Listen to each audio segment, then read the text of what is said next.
Huh?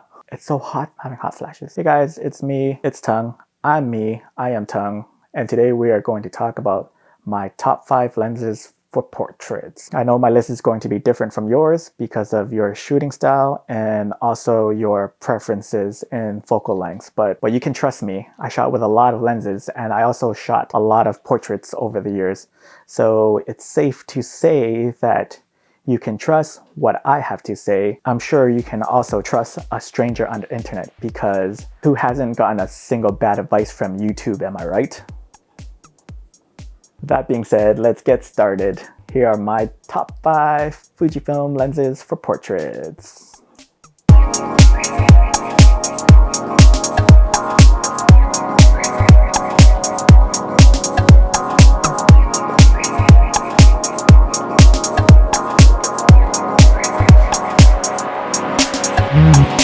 Starting at number 5, the 23mm f1.4. This lens came out of nowhere for me in the past couple of months. I am thoroughly enjoying this lens as a portrait lens. I myself shoot at a 50 and 85 full frame equivalent, so this 23, which is a 35mm full frame equivalent, was a nice change of pace than what I'm used to. This is great for environmental portraits. And for someone like myself who likes portraits to be a bit tighter, I find myself appreciating this lens because it offers a different perspective than what I am used to, and that in turn will boost my creativity when it comes to looking for a shot, a composition, a frame, and that's why it makes my list at number 5. It's a solid lens, very sharp, it's small and compact, lighter than a few lenses here on my list. So if you're going to do a lot of environmental portraits, this is the one to get.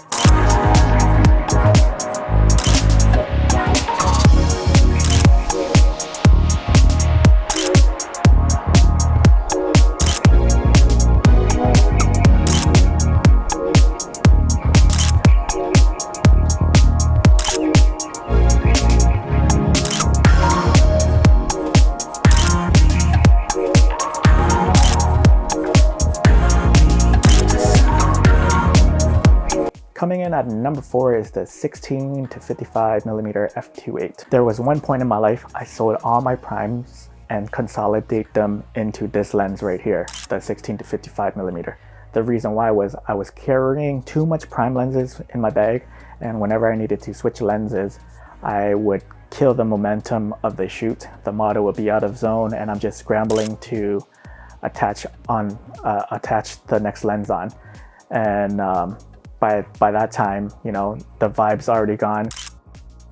This lens is great. Some of my favorite portraits of all time came from this lens. It is sharp as nails, man. And I've been told by many people that they say that it is a zoom lens that doesn't know that it's a prime. Sharpness and image quality is stellar. I also shot a lot of outdoor portraits when the weather was bad, and the one thing I would hate is changing prime lenses when it's raining. Just a fear of raindrops or mist getting into the lens or the sensor freaks me out. So having this 16 to 55mm to cover all ranges with the weather resistant helped with my peace of mind. This lens is a workhorse, it's very versatile, and that's why it's number 4 on my list.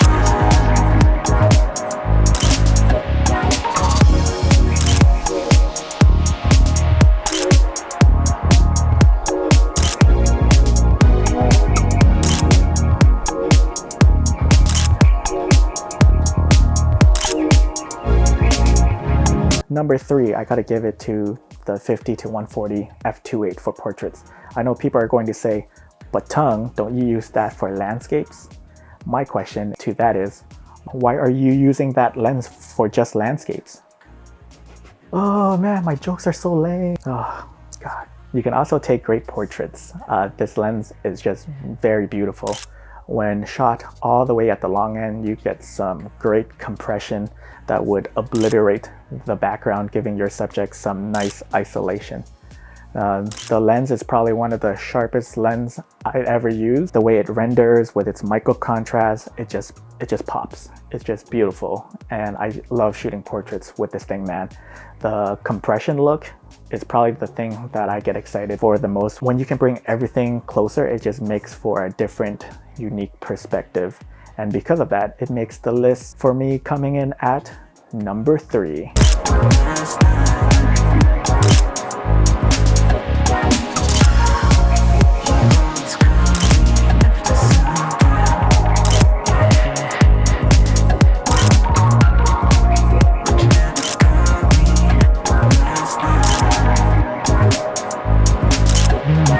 Coming in at number 2 is the Iamtongue 35mm f/0.95.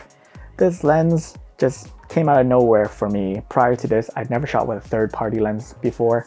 When you hear of third-party lenses, first thing that comes to mind is budget lens, cheap and bad quality. And shooting native Fuji lenses is the way to go. That's what I thought it was. The only reason why you would get this lens is to shoot wide open at f/0.95. And let me tell you, it is sharp in the center wide open. It is amazing to see.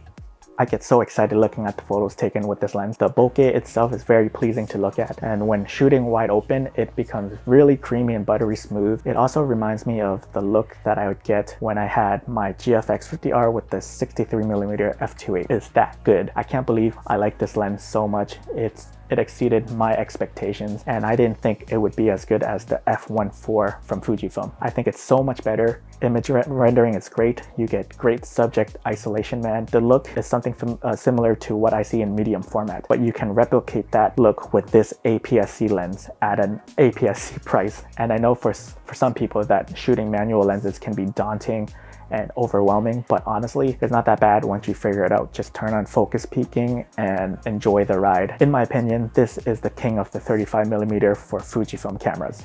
This lens came out of nowhere and surprised me a ton, and that's why it's at number 2.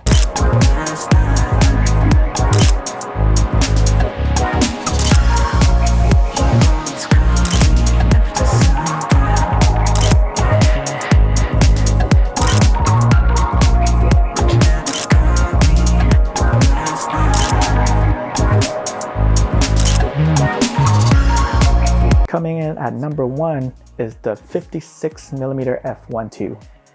I love this lens so much. The character you get, the bokeh, it's just so smooth and buttery. And the sharpness, if you want a great studio portrait lens, this is it. I love shooting images top down from f6 to f5.6 to f11. I just love the character of this lens, the way it renders. I just love how sharp and crispy my images look taken from this lens. And I just love this focal length. I can't say enough good things. This deserves to be at number 1.